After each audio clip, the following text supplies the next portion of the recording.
let's look at the draft for a minute. If Cam Ward is off the board, if the Titans take him or somebody trades up to one and takes him, if you're Andrew Berry, what are you doing?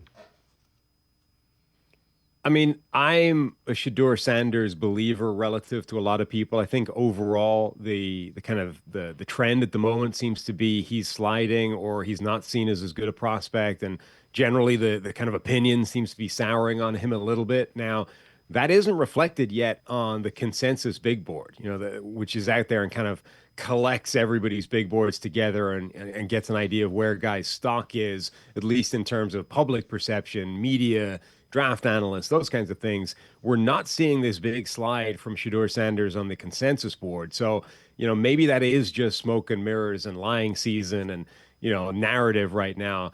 But I think ultimately the fact that the Browns have an opportunity to draft a quarterback at the top of this draft is almost more important than the guy you're drafting. One of the easiest ways out of this situation is finding a guy that can play at a decent level on a rookie quarterback contract. And this draft, that might be two guys that you think have a shot at doing that, Cam Ward and Shador Sanders. So if Cam Ward goes number one, I still think the best thing you can do is take the shot on the quarterback that can dig you out of this situation rather than saying, look, there's a better chance that Abdul Carter or Travis Hunter are good NFL players.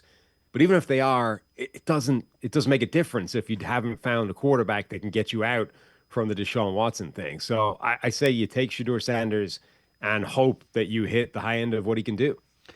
So before I let you go, what do you like about him? I haven't looked at video. I've watched him play, and one thing I can tell you, he is tough. He stands in and he throws the football, and he seems to process things pretty quickly. What do you like about him? What do you think makes him a pretty good candidate to be a good NFL quarterback? It is that. It's ironic for Deion Sanders' child. It's none of the physical tools. It's none of the athleticism, the spectacular, those types of things. It's all of the mental stuff. It's processing. It's his touch on throws, his ability to layer the ball, above linebackers into gaps.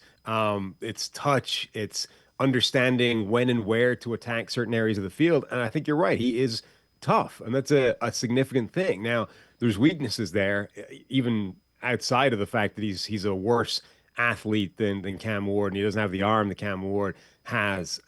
He takes too many sacks, and some of those are bad plays. But that offensive line, the pass protection, the system at Colorado was not good. And I think one of the big kind of debates is, well, how much of that is on him and how much of it is on the supporting cast, the environment around him. I think that's an unknown, and that's why this is always more art than science. It's trying to guess, essentially, trying to project forward how much of that is on him versus other elements that he's dealing with.